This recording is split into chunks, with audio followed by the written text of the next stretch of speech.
وہ کھاتا ہے۔ پھر فرمانے لگے کہ یہ دنیا جو اس کا شارب ہے، اس کا پینے والا، اس کو صحت نہیں دیتی۔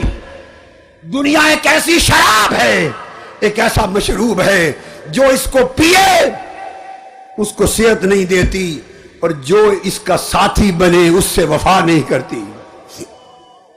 کتنے تخت پر آئے، انجام بھول گئے، تخت انہیں چھوڑ گئے، وہ تختوں کو چھوڑ گئے۔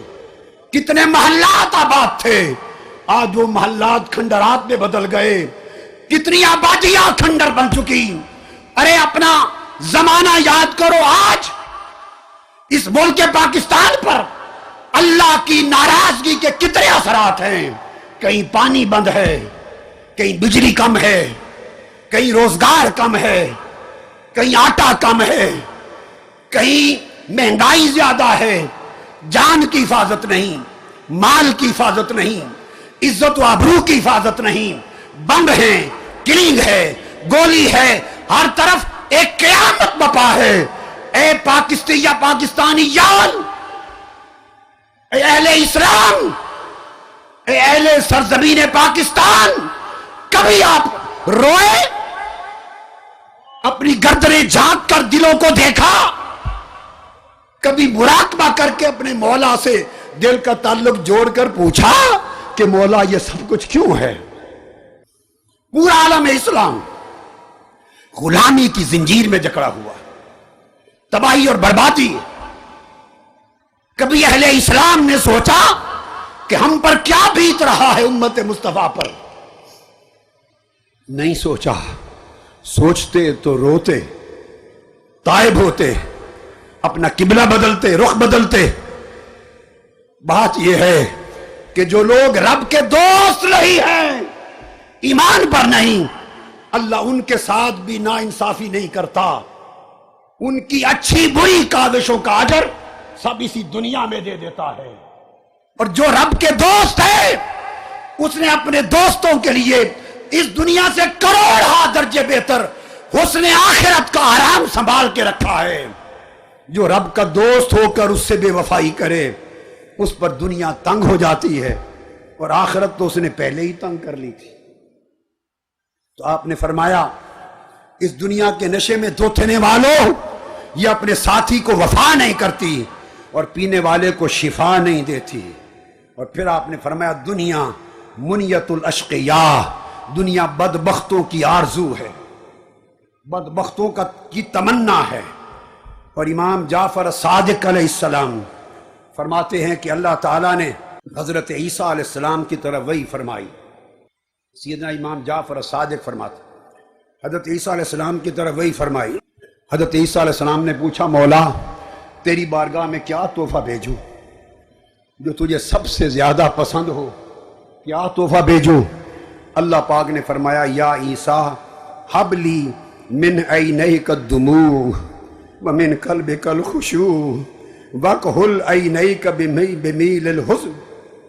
فرمایا، عیسیٰ اگر میری طرف تحفہ بھیجنا ہے تو اپنی آنکھوں کے آنسوؤں کا تحفہ بھیج۔ میرے پاس سب کچھ ہے، آنسو نہیں ہے۔ میرے پاس سب کچھ ہے، مگر ناندم اور شرمندگی کے، ندامت اور شرمندگی کے آنسو نہیں۔ مجھے اپنی آنکھوں کے آنسوؤں کا تحفہ بھیج، اور اپنے دل کے خشوع اور رقت کا تحفہ بھیج۔ جو خشوع اور خضوع ہے اس کا تحفہ بھیج۔ پھر آپ روایت کرتے ہیں، امام جعفر صادق رضی اللہ تعالیٰ عنہ فرمایا کہ اللہ تعالیٰ نے حضرت موسیٰ علیہ السلام کو وحی بھیجی۔ تورات اتارنے کے بعد اپنی کتاب تورات اتاری اور وحی بھیجی، اور فرمایا، اسمعنی لذاذۃ التورات بصوت خاشع حزین۔ اپنی کتاب اتار کے فرمایا، اے موسیٰ، یہ جو میں نے تورات اتاری ہے، اب میں چاہتا ہوں کہ اس کو خود سنوں، اپنا کلام خود سنوں، اور وہ جو تیری درد و سوز والی، رقت اور گداز والی آواز ہے، اس گریہ و بکا اور درد و سوز والی آواز سے میری زبور پڑھ اور میں سن کر خوش ہوں گا۔ تو رب اپنا کلام بھی گریہ و گداز کے ساتھ سن کر خوش ہوتا ہے۔ اپنا کلام اس آواز کے ساتھ سن کر خوش ہوتا ہے۔ حاضرین محترم، خلاصہ کلام یہ ہے کہ ہماری زندگی کے یہ دن جو لمحے ہم کو نصیب ہیں یہ مستعار زندگی ہے۔ ہم میں سے کوئی اس زندگی کے دنوں کا مالک نہیں۔ یہ ایام و لیالی، یہ صبح و شام، یہ لمحات زندگی، یہ ادھار ہے، اور ایسا ادھار ہے، سن لو، جس کے بارے میں کچھ خبر نہیں کہ مالک کب واپس مانگ لے، جس کے بارے میں کچھ خبر نہیں کہ مالک کب واپس مان لے۔ ہم نے اس ادھار کے مالک بن بیٹھے اور اس دار الغرور میں دل لگا بیٹھے۔ آج کی رات کتنا الحمدللہ تعالی، کتنا بڑا عظیم حد نگاہ تک، بلکہ نگاہ کی حد جہاں ختم ہوتی ہے اس سے پیچھے تک سر ہی سر ہیں طالبین کے۔ دیکھیے ذرا آ کر دیکھیے ادھر، اللہ کے بندوں کا نظارہ کیجئے، اوپر چڑھ کے کوئی حد دکھائی نہیں دیتی، اور اس طرح ہزارہ خواتین جو معتکف ہیں وہ دیوار کے پیچھے ہیں، انہیں باہر گراؤنڈ میں آنے کی اجازت نہ تھی، اور ہزارہ معتکف مسنون انہیں مسجد کی چار دیواری سے باہر نکلنے کی اجازت نہ تھی، وہ ادھر ہیں۔ یہ آپ کو جو ہزاروں لاکھوں لوگ نظر آ رہے ہیں، یہ وہ طالبان حق ہیں جو نہ ادھر معتکف تھے نہ ادھر معتکف، یہ سب، یہ وہ جو ان سے اضافتاً آج کی رات آئے۔ کس لیے آئے ہیں؟ میرا آخری سوال ہے، پھر ہم دعا کی طرف متوجہ ہوں گے۔ کس لیے آئے ہیں؟ اگر آج کی رات بھی ہمارا شعور بیدار نہیں ہوتا، اور ہمارے اندر ہمارا سویا ہوا من بیدار نہیں ہوتا، اور رب سے جو ہمارا تعلق کٹ گیا ہے، ٹوٹ گیا ہے، ہم آخرت کو بھول چکے ہیں، ہر شخص اپنے ساتھ دھوکہ کر رہا ہے، اپنی اولاد کے ساتھ دھوکہ، اگلی نسلوں کے ساتھ دھوکہ، ملک و قوم کے ساتھ دھوکہ، اپنے دین کے ساتھ دھوکہ، اپنے نبی کے ساتھ دھوکہ۔ نام اللہ کا بندہ ہونے کا لیتے ہیں، لیکن ہماری زندگی اللہ کی بندگی سے خالی ہو چکی ہے۔ نام تاجدار کائنات کی غلامی کا لیتے ہیں، مگر ہماری زندگی کا عمل مصطفیٰ کی غلامی سے خالی ہو چکا ہے۔ کتنے لوگ ہیں جو پابندی کے ساتھ ہر روز 5 مرتبہ اپنی جبین نیاز اللہ کے حضور چکاتے ہیں۔ یہ 17-18 کروڑ کا ملک پاکستان، اور مسجدوں میں نمازیوں کی تعداد، اس کی گنتی کر لو، اور پھر اللہ کی رحمت کے طلبگار بنتے ہیں ہم، اس سے منہ موڑ کر، اللہ سے بے وفائی کر کے، نافرمانی کر کے ہم اس کی رحمت کے طلبگار بنتے ہیں۔ مگر اس کا پھر کرم ہے کہ وہ فرماتا ہے کہ پھر بھی چلو میرا بندہ رو پڑا ہے، معاف کر دو، پھر بھی اسے رونے پر حیا آ جاتا ہے، رونے پر کرم کر دیتا ہے۔ کتنے ہیں جو آقا کی غلامی کا، امتی ہونے کا دم بھرتے ہیں، اور ہماری زندگی میں اتباع سنت محمدی ہے، اسوہ و سیرت محمدی کی جھلک ہے۔ کتنوں کی زندگی تاجدار کائنات کی سیرت و سنت کے مطابق بسر ہو رہی ہے۔ کتنے گھرانے ہیں، کتنے ماں باپ ہیں، کتنے اس قوم کے بیٹے بیٹیاں ہیں جنہوں نے مصطفیٰ کو اپنا آئیڈیل بنا رکھا ہے۔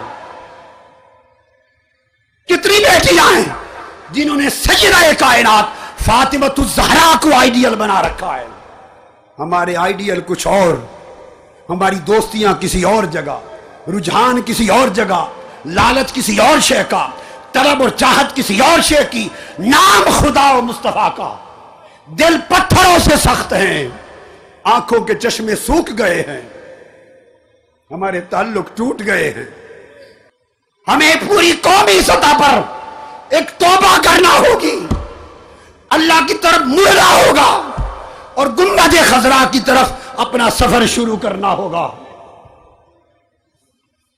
تحریک منہاج القرآن، میں نے زندگی اس تحریک کو، اس قوم کو، آقا کی امت کے جوانوں کو دے دی۔ اور میں آج خدا کو حاضر و ناظر جان کے بنا رہا ہوں، 25 26 27 سال پہلے جس کنال کے گھر میں رہتا تھا، آج میرے بچوں کی شادی ہو گئی، ان کی اولادیں، سارے ملک میں اس گھر کے سوا 1 انچ بھی زمین میں نے نہیں بنائی نا میرے پاس۔ جو کچھ نوکری کی، آقا آپ کی نوکری کی، میرے تاجدار آپ کی نوکری کی، مکین امت خضرا آپ کی نوکری کی، صرف اس لیے کہ ان مردہ دلوں میں حضور آپ کی محبت کی زندگی آ جائے۔ اور آج بد عقیدگی کی لہر ہے، بے دینی اور بد عقیدگی کی لہر ہے۔ مصطفیٰ کی محبت، مصطفیٰ کا ادب، رسول کی تعظیم، رسول کا تعلق جڑ جڑ سے کاٹا جا رہا ہے اور کھینچا جا رہا ہے، اور مسلمانوں کو رسول سے بیگانہ بنایا جا رہا ہے، حضور کے غلاموں کو اپنے آقا سے بیگانہ بنایا جا رہا ہے، اور دنیا اور مال اللہ کے بندوں کو اللہ کا بیگانہ بنا رہی ہے۔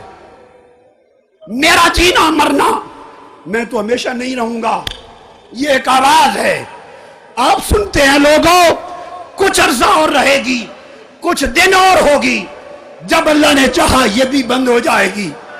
میری آرزو یہ ہے کہ میرے جیتے جیتے میری آنکھوں کے سامنے پاکستان کی نسلیں مصطفیٰ کے عاشق بن جائیں۔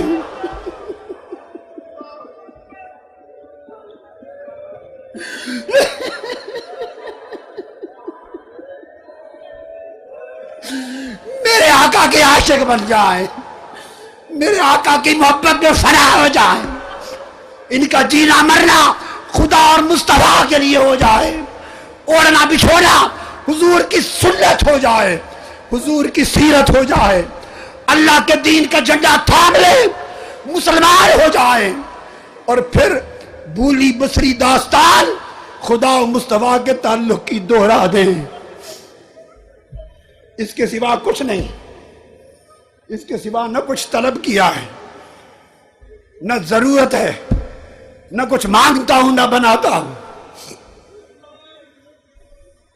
یہاں آنے والوں، صرف ایک رات دعا کا خیال لے کر نہ آیا کرو، خدا کے لیے زندگی بدلنے کا خیال لے کر آیا کرو۔ یہ لمحوں کے سودے، عارضی سودے، اور جب صبح ہوئی پھر بے وفا ہو گئے خدا سے، یہ سودے اچھے نہیں ہیں۔ ان برے سودوں نے امت کو تباہ کر دیا، ملک کو تباہ کر دیا۔ پختہ سودے کرو، اللہ کے ساتھ پوری یاری لگاؤ، مصطفیٰ کے ساتھ کامل یاری لگاؤ، خدا کے ہو جاؤ، مصطفیٰ کے ہو جاؤ، پھر دیکھو اللہ کی عزت کی قسم، اس کی رحمت بہار بن کر تمہاری زندگیوں میں کس طرح برستی ہے، حضور اپنی کملی کس طرح تان کر آپ کے سروں پر قائم ہوتے ہیں۔ حضور کا فیض آج بھی جاری ہے۔ بدبخت ہے وہ لوگ، نابینا ہے وہ لوگ، اندھے ہیں وہ لوگ جو سمجھتے ہیں کہ وصال کے بعد فیض بند ہو گیا، معاذ اللہ ان کی قبر ہو گئی، زندہ نہ رہے۔ بدبختو تم زندہ نہ رہو، مصطفیٰ کو مردہ سمجھنے والوں، مصطفیٰ زندہ تھا، زندہ ہے، زندہ رہیں گے۔ ان کا فیض ابو بکر و عمر کو جیسے ملتا تھا، فرق یہ ہے وہ بلا حجاب پاتے تھے، اب امت کو پردے کے پیچھے سے عطا کرتے ہیں، اور یہ پردہ ہماری آنکھوں کا ہے، مصطفیٰ کا نہیں ہے۔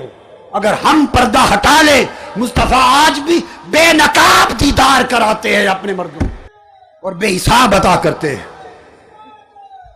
اللہ کا کرم اگر اس زمانے میں تھا تو آج اللہ معاذ اللہ بوڑھا نہیں ہو گیا، کمزور نہیں ہو گیا، اللہ کے کرم کا خزانہ ختم نہیں ہو گیا، ہمارے ہاتھ اٹھنا بند ہو گئے ہیں، ہماری جھولیاں پھیلنا بند ہو گئی ہیں، ہم عارضی ہاتھ اٹھاتے ہیں، رات کے اندھیرے میں سال میں ایک رات، اور صبح ہوتے ہی پھر اس مولا کے ساتھ عہد و پیمان کو بھول جاتے ہیں۔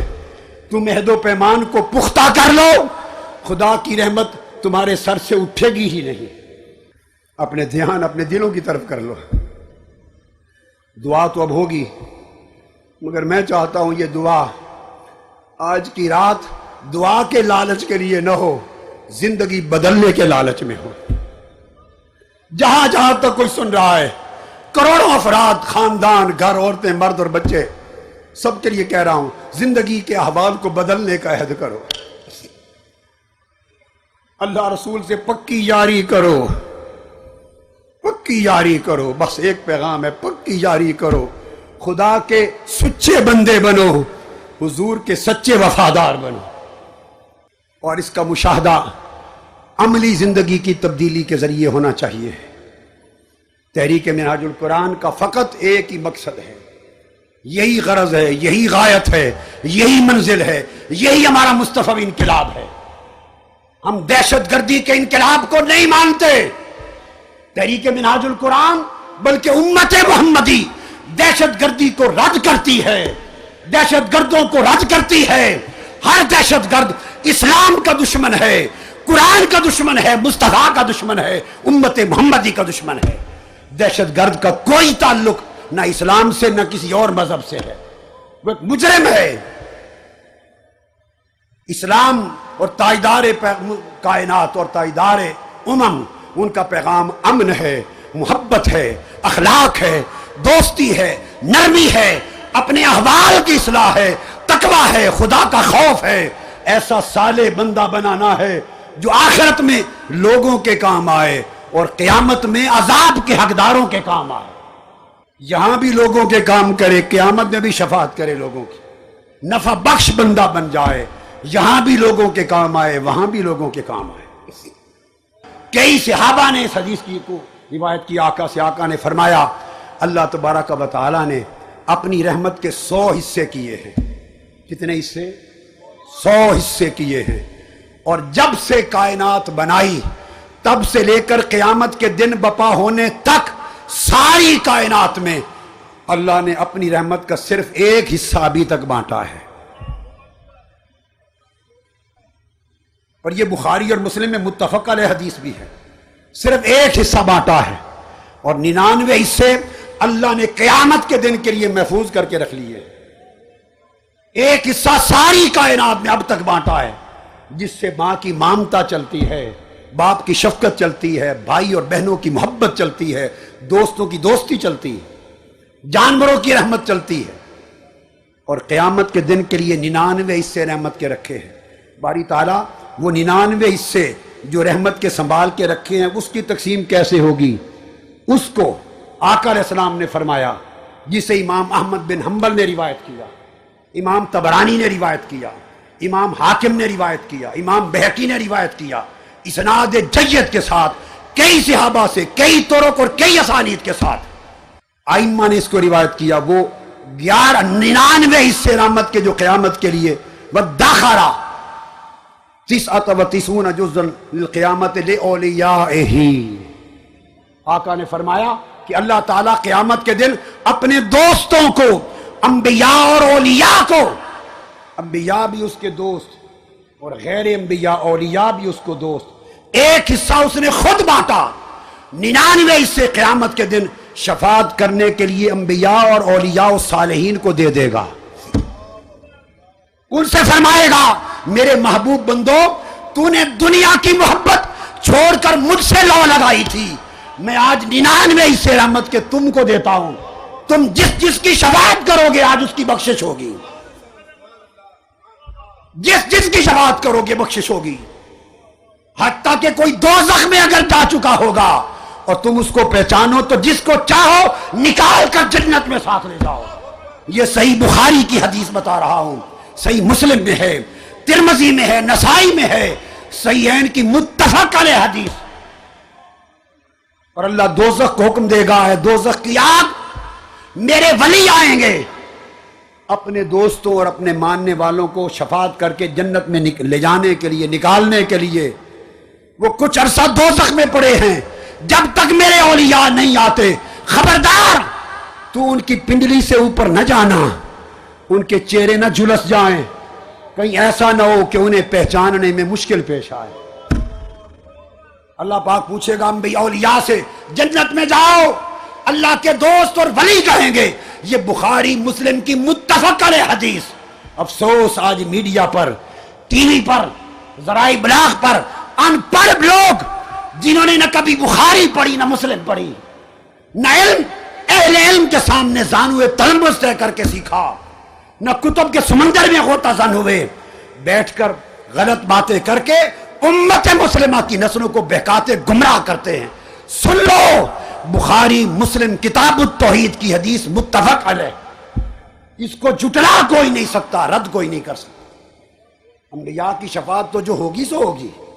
اولیاء مومنین کہیں گے باری تعالیٰ ہم جنت میں نہیں جاتے، نہیں جاتے. اللہ پاک پوچھے گا، فرمائے گا میرے مومن ولی بندے اس دن مجھے اپنے پیار میں، لاڈ میں اس طرح جھگڑا کریں گے کہ تم دنیا میں حق مانگنے کے لیے کیا جھگڑا کرتے ہو. وہ لاڈ کریں گے اور لاڈ میں کہیں گے ہم جنت میں نہیں جاتے. میں پوچھوں گا کیوں نہیں جاتے؟ وہ کہیں گے ہمارے دوستوں کے دوست لجپال ہوتے ہیں، ہمارے دوست دوزخ میں چلے گئے. انہم کانوا یصلون معنا وکانوا یصومون معنا وکانوا یحجون معنا وکانوا یعملون معنا. یہ ہمارے ساتھ حج کیا کرتے تھے، نماز پڑھتے تھے، راتوں کو اکٹھا جاگتے تھے، اعتکاف کرتے تھے، روزے رکھتے تھے. ان کا ایک تعلق تھا اور نیک عمل میں پورا نہ صحیح کچھ نہ کچھ ہمارے ساتھ دال دلیا کرتے تھے. اب وہ دوزخ میں جا پڑے. ہم اتنے بے وفا نہیں. انہوں نے دنیا میں ہمارا دامن نہیں چھوڑا، دنیا میں ہمارا دامن نہیں چھوڑا. ہم آخرت کے دن انہیں دوزخ میں چھوڑ کے کیسے جنت میں چلے جائیں؟ اللہ پاک فرمائیں گے، بخاری اور مسلم ترمذی صحاح ستہ میں اللہ پاک فرمائیں گے اپنے اولیاء کو، ان کو پہچانتے ہو؟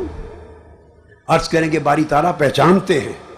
حکم ہوگا جاؤ اخرجوہم من النار من عرفتم، جن کو پہچانتے ہو اپنے ہاتھ سے دوزخ سے نکال کر جنت میں ڈال دو. اولیاء ہاتھ سے دوزخ سے نکال کے جنت میں ڈالیں گے. تو اسلام چاہتا ہے کہ اللہ کے ایسے بندے بنے کہ یہاں بھی مخلوق کے کام آئیں اور وہاں قیامت میں بھی دکھی مخلوق کے کام آئیں.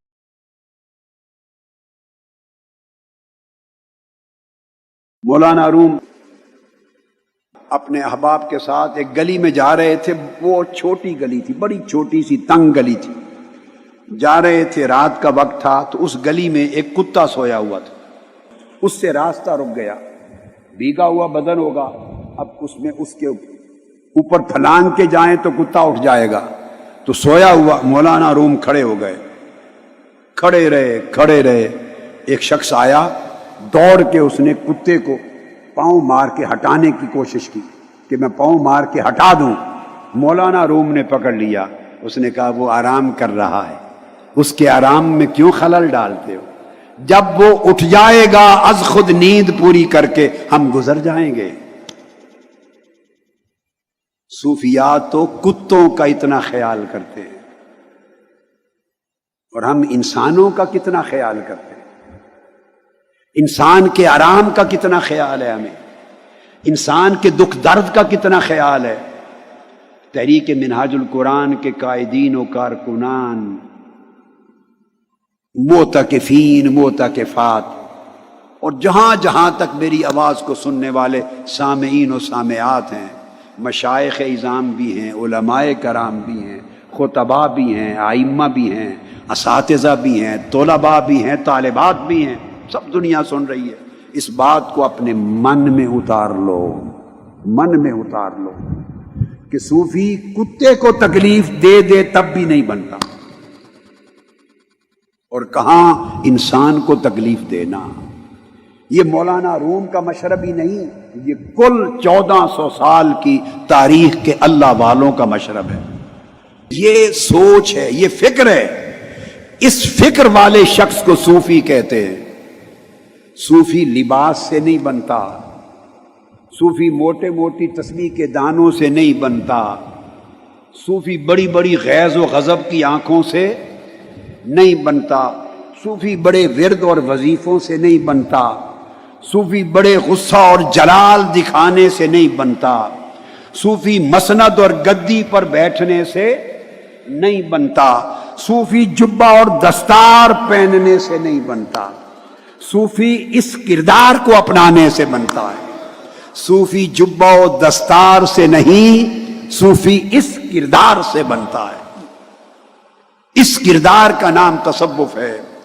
اسی کردار سے ولایت جنم لیتی ہے، اسی کردار سے اللہ کے ساتھ دوستی شروع ہوتی ہے، اور اسی کردار سے دوستی اپنے کمال کو پہنچتی ہے۔ سب اولیاء صوفیاء، آپ کشف المحجوب پڑھیے حضور داتا گنج بخش علی حجویری کی، اول تا آخر آپ کو یہی اخلاق، یہی سیرت، یہی کردار ملے گا۔ اگر یہ نہیں، بقایا سب کچھ ہے، اس کا کوئی تعلق تصوف اور فقر اور ولایت سے نہیں ہے۔ صوفی اور ولی خاندان سے نہیں بنتا، صوفی اور ولی خاندان اور نسب سے نہیں بنتا، صوفی اور ولی وہ تمام شرائط اور لوازم جو ہم نے بنا رکھے ہیں ان سے نہیں بنتا۔ صوفی ایسا من پیدا کر لینے سے جنم لیتا ہے، صوفی اس من سے جنم لیتا ہے